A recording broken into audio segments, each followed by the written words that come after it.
जब ये वक्फ amendment bill संसद में पेश हुआ तो उस वक्त महाराष्ट्र के जो यूबीटी उद्धव ठाकरे के जो सांसद थे 9 के 9 एब्सेंट रहे। तो एब्सेंट रहे तो सवाल ही नहीं आता है कि उस मुद्दे के ऊपर उन्होंने कुछ चर्चा की होगी। तो मेरा सवाल और जनता का सवाल महाराष्ट्र के अवाम भी यही पूछ रहा है कि महाराष्ट्र में तो आपको सेक्युलर लोगों ने, मुसलमान लोगों ने भर भर के वोट दिया पिछले लोकसभा के अंदर। तो आज जब मुसलमानों के वक्फ की प्रॉपर्टी का मुद्दा आ गया, इतना बड़ा इशू हो गया है कि जो बीजेपी की सरकार है हमारी मुसलमानों की वक्फ की जमीन को खा लेना चाहती है, यूसरफ कर लेना चाहती है, छीन लेना चाहती है, तब आप इसमें क्यों खामोश रहे? आपको बोलना चाहिए था ना। आप पे इतना विश्वास करके मुसलमानों ने आपको वोट दिया, महाराष्ट्र में आपके इतने सांसद जीत के आ गए, तो ये खामोशी क्या दर्शाती है? मगर बिल्कुल सही बात है, अभी देखिए महाराष्ट्र में चुनाव है, इसका जवाब आपको मिलेगा। बड़े अफसोस की बात है कि आप 9 के 9 एब्सेंट रह गए आज। संसद से लेकर सड़क तक एक ही आवाज चल रही है और वो भी आवाज है वक्फ बोर्ड की के सारे मुसलमानों ने मिलकर इंडिया अलायंस को वोट दिया है और यही उम्मीद पर दिया है कि हमारे लिए कोई आवाज उठाएगा, हमारे लिए कोई संसद में हमारे खिलाफ जो हो रही है गतिविधियां उसके खिलाफ वो बात करेगा। लेकिन जैसे ही संसद में वक्फ बोर्ड की बात आती है खामोश हो जाते हैं। आखिर क्यों? मुसलमानों के ही बारे में क्यों खामोश हो जाते हैं? मुसलमानों के लिए ही जब आवाज उठानी होती है तब वो खामोश होते हैं, लेकिन जब वो जमीन पर होते हैं, बिना कुर्सी के होते हैं, तो मुसलमानों की बात करते हैं और कुर्सी मिलने के बाद वो छोड़कर भाग जाते हैं मुसलमानों को। क्यों? आज हमारे साथ कई लोग यहाँ मौजूद हैं जो वक्फ बोर्ड पर नाराज है, सरकार की नीतियों से नाराज है और उनसे नाराज है जो लोग हमारा वोट लेकर हमें ही नजरअंदाज कर रहे हैं। क्या सबसे पहले हम आपका परिचय जानेंगे? मेरा नाम मोहम्मद हारून मोहम्मद हुसैन शेख। क्या मामला क्या है, क्यों आप इतने परेशान हैं वक्फ बोर्ड को लेकर? क्योंकि ये जो इनका फैसला है सरासर गलत है और ये ना हो कि एक मुस्लिम को टारगेट बनाना और मुस्लिम की प्रॉपर्टी, ये प्रॉपर्टी हमको इन लोगों ने नहीं दिया, इन लोगों को हमारे बाप दादा की ये प्रॉपर्टी है और ये प्रॉपर्टी हमको हमारे बुजुर्ग से मिली है। इनमें इनको कोई अधिकार नहीं है कि इसके ऊपर कोई कानूनन कोई प्रतिक्रिया करे। यानी हमारी जमीन पर ही नए कानून लाए जा रहे हैं। ये सिर्फ और सिर्फ हमारी जमीन पर और कोई जमीन पर नहीं। ऐसा क्यों? और हम जिसको चुन के लाते हैं वो भी हमसे पीछे हट जाते हैं कि उनको क्या चाहते हो, किसके बारे में कह रहे हो आप? हमारे जो एमपी है, स्थानीय एमपी है, उनसे हमने जब हम वोट दिए उनको तो उनका अधिकार है वो हमारे लिए आए, हमारे लिए बोले, लड़े। क्या ऐसा क्यों किया जा रहा है इनके साथ? वो संसद में वक्फ बोर्ड के बारे में नहीं कहा, उन्होंने आवाज नहीं उठाई? अभी तक कोई उनके तरफ से कोई आया नहीं है मैसेज। तो चाहते क्या है आप? वो हमारे लिए आवाज उठाए, बोले और हमारे लिए लड़े। हम उनके लिए वोट देने के लिए तैयार है और हमको वोट देके हम लोगों ने जिताया यहाँ। पूरी इंडिया अलायंस तो इसके खिलाफ खड़ी है, जिसकी वजह से ये बिल पास नहीं हो सका बल्कि जेपीसी की तरफ चला गया। जिसको हमने चुना है ऐसे मौके पे वहाँ से गैर हाजिर थे। अच्छा, तो हम ये चाहते हैं हमारी हक की लड़ाई के लिए आ गया है, वो गैर हाजिर है कि उसमें कैसे चलेगा? किसकी बात कर रहे हैं आप? देसाई साहब के। जब देसाई साहब वहाँ पे पार्लियामेंट में बहस हो रही थी तो देसाई साहब हाजिर नहीं थे। तो हम ये उनको पता नहीं होगा तो इतना बड़ा मैटर है, उनको पता नहीं, वो एमपी है हमारे। तो क्या ये इल्जाम है मुसलमानों का धारावी के कि जब वक्फ बोर्ड की बहस शुरू हो गई थी उस वक्त देसाई सर वहां मौजूद नहीं थे संसद में? वहाँ पे मौजूद नहीं थे और जैसा हम लोग ने जिता के लेके आए एमपी साहब को, तो हमारा ये बोलना है कि जिसको हमने जिता के लेके आया हम लोग ने उन पे भरोसा किया, तो उनका काम है कि हमारे लिए लड़ाई लड़े। और वक्फ बोर्ड की जो जमीन है वो हमारी पर्सनल जमीन है, हमारे बाप दादा ने वो उसको वक्फ किया है और वो जमीन डोनेट की है।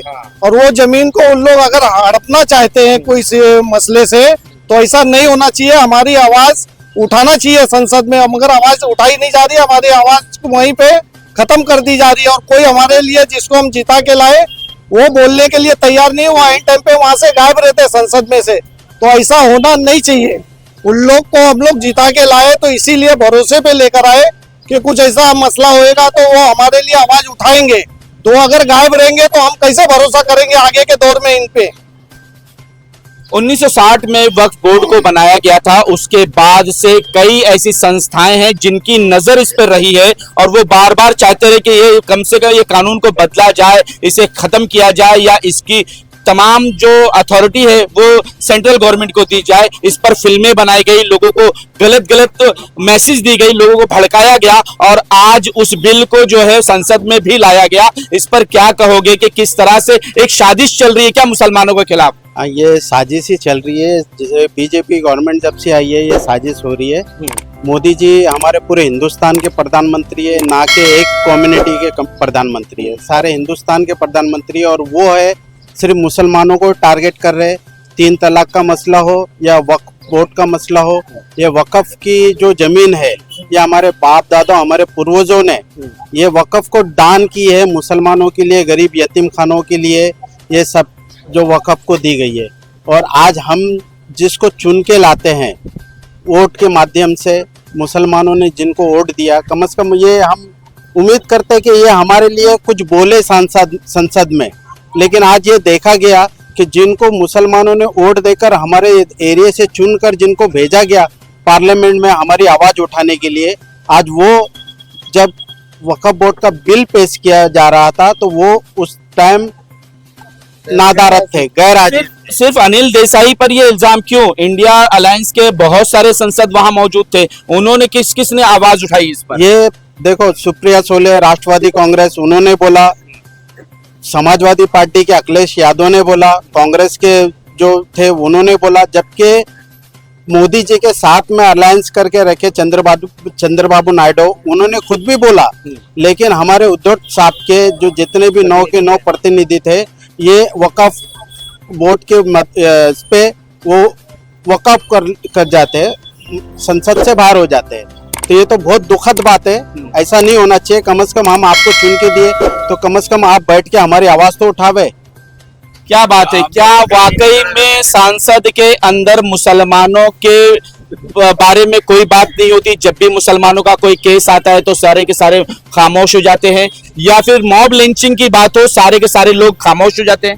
देखिए, खामोशी की बात तो अपनी जगह पे है। मैं इस शेर के साथ कहूँगा कि क्या मिला तुमको मेरे इश्क का चर्चा करके, खुद हुए बदनाम मुझे रुसवा करके। मसला उस चीज का नहीं, पहले की बात अलग थी, लेकिन अभी जो पार्लियामेंट हुआ है, अभी जो चुनाव हुआ है, उसमें हम लोगों ने जिनको वोट दिया मुसलमानों ने, तो उद्धव साहब को हम लोगों ने देख के वोट दिया। और उद्धव साहब का ये फर्ज बनता है कि ऐसी कोई जगह नहीं बचेगी जिसमें मुसलमानों ने उनकी आवाज पर, उनके चेहरे पर वोट दिया है, मार खाकर वोट दिया है उन्होंने। बल्कि ऐसा वोट दिया है कि उद्धव साहब को मेरा पैगाम है, अगर वो मेरी आवाज को सुन रहे हैं तो मेरी उनसे गुजारिश है कि इस चीज पर आप गौर फिक्र करें कि सारे लोग तो उधर जुड़े, आप ही के 9 लोग क्यों गायब है?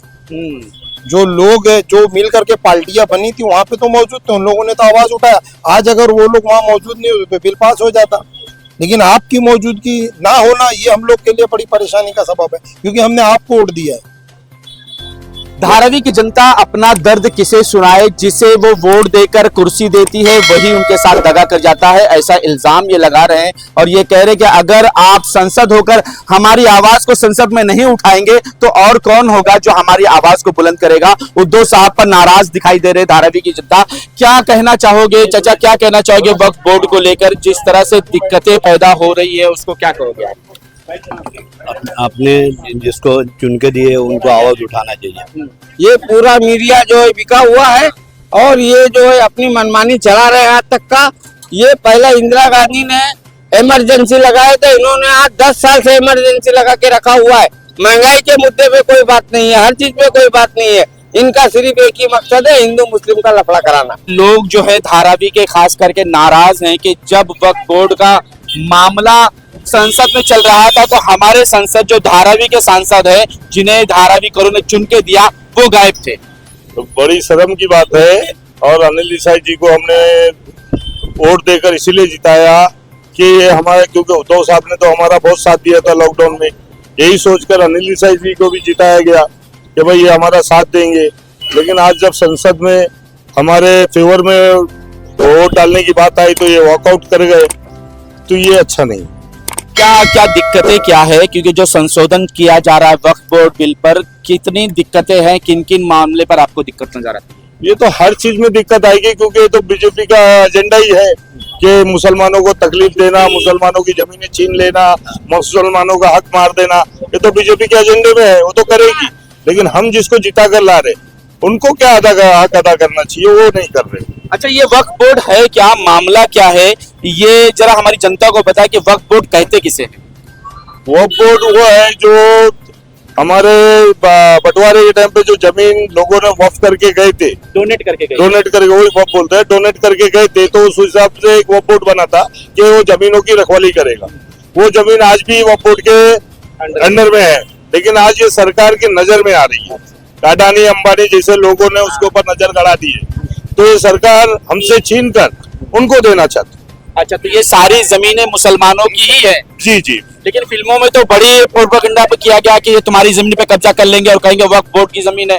भाई पेपर देख लो ना, इंसान झूठ बोल सकता है, पेपर तो झूठ नहीं बोलेगा, पेपर है हमारे पास। तो क्या आम हिंदुस्तानियों के दिल में एक नफरत पैदा की जा रही थी क्या, एक वक्फ बोर्ड का नाम गंदा करने की कोशिश की जा रही थी क्या? बेशक बेशक, वही काम है, सरकार का एजेंडा है वक्फ बोर्ड को बदनाम कर उसकी जमीनें हथियाने का और ये अडानी अंबानी को फायदा पहुंचाने का। क्या चाहते हैं आप शिवसेना से, उद्धव साहब से?